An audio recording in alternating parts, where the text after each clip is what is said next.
दुनिया में जब भी कोई खतरनाक बीमारी विकराल रूप लेने लगती है तो लोग अक्सर चर्चा करने लगते हैं कि दुनिया का अंत कब होगा।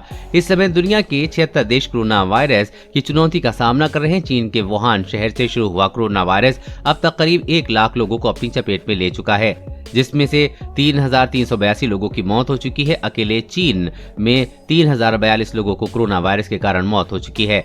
दुनिया पर जीवन को लेकर ब्रिटेन के महान गणितज्ञ और भौतिक वैज्ञानिक आइजैक न्यूटन ने भी अपने नोट्स और चिट्ठियों में जिक्र किया था। उनके मुताबिक अगर साल 2060 तक दुनिया बची रह गई तो ये विनाश की शुरुआत का साल होगा। Father of modern science Newton ने 2060 में दुनिया के खत्म होने का एक फार्मूला भी दिया था। गति के नियम के तमाम फार्मूलों का आविष्कार करने वाले न्यूटन ने 1704 में एक नोट लिखा था। न्यूटन का ये नोट उनकी लिखी चिट्ठियों के साथ मिला है। न्यूटन के 1727 में निधन के बाद उनमें लिखे सभी नोट्स चिट्ठियां उनके घर में पाए गए हैं। सारा ड्राई की किताब the Newton papers the strange and true odysseys of Isaac Newton manuscript के मुताबिक उन्होंने अपने जीवन में करीब 10,000 नोट्स और लेटर्स लिखे। सारा ने एक इंटरव्यू के दौरान बताया कि जब इन नोट्स और लेटर्स को 1800 के आखिर में कैम्ब्रिज लाया गया तो ये काफी अस्त व्यस्त थे। इन्हें सही ढंग से लगाने में 2 लोगों को 16 साल लग गए। उनके नोट्स और चिट्ठियों की 1936 में नीलामी हुई और इंग्लैंड के अर्थशास्त्री जॉन मैनार्ड कीन ने खरीद लिया। बाद में इन सभी नोट्स को यरूशलेम के एक स्कॉलर ने सीक्रेट ऑफ न्यूटन नाम से इस किताब में डाल दिया। ये किताब यूनिवर्सिटी ऑफ यरूशलेम में आज भी रखी है। न्यूटन ने एक नोट में लिखा, अगर इंसान ये सोचता है कि वो हमेशा के लिए रहेगा तो ऐसा बिल्कुल नहीं है। उनका भी समय आएगा जब इंसान धर्म को मानना बंद कर देगा, तभी से उसका अंत शुरू हो जाएगा। दुनिया भी एक दिन खत्म हो जाएगी। दुनिया में मौजूद हर चीज कुछ समय के लिए रहेगी। एक समय आएगा जब आधा समय रह जाएगा।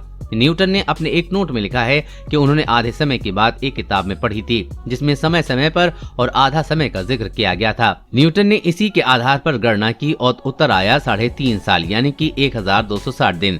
इसके बाद उन्होंने वैज्ञानिक गणना कर दिन को वर्ष में बदल दिया यानी कि 1260 साल। आइजैक न्यूटन ने अपनी गणना के आधार पर कहा कि दुनिया 1260 साल में खत्म हो जाएगी। इसके बाद न्यूटन के मन में सवाल उठा कि 1260 साल किस वर्ष से शुरू माने जाएं। इसके लिए उन्होंने वर्ष 800 को मानक बनाया। इसके पीछे उन्होंने तर्क दिया कि 800 एडी में रोम में धार्मिक क्रांति आई और रोम के राजा चैलेमैगन ने शासन से ऊपर पोप को स्थान दिया।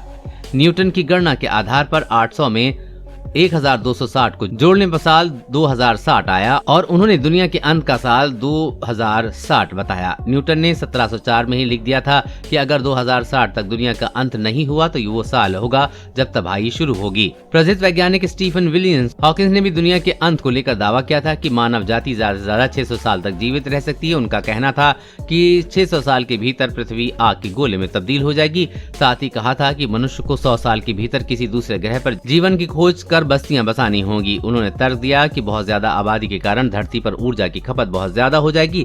इससे धरती का तापमान असीमित रूप से बढ़ेगा और धरती गर्म होकर लाल हो जाएगी। उन्होंने भविष्यवाणी की थी कि आने वाले समय में पृथ्वी का तापमान शुक्र ग्रह के बराबर हो जाएगा। इसके बाद धरती पर एसिड रेन हो सकती है। प्रोफेसर हॉकिंस ने धरती पर मनुष्य की जगह रोबोट के कब्जे के खतरे की आशंका भी जताई थी।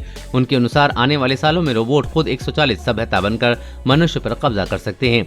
एक अंतर्राष्ट्रीय वेबसाइट के जरिए साक्षात्कारों में स्टीफन ने कहा कि हमें आर्टिफिशियल इंटेलिजेंस के विकास की तरफ बढ़ते हुए इससे जुड़े खतरे के बारे में भी ध्यान देना चाहिए। उन्होंने एक समारोह में भविष्यवाणी की थी कि हमारा अंत मानवीय आक्रामकता और दुनिया पर राज करने की जिद के कारण ही होगा। इसके लिए परमाणु हथियारों का इस्तेमाल किया जाएगा जिसमें सामूहिक विनाश होगा।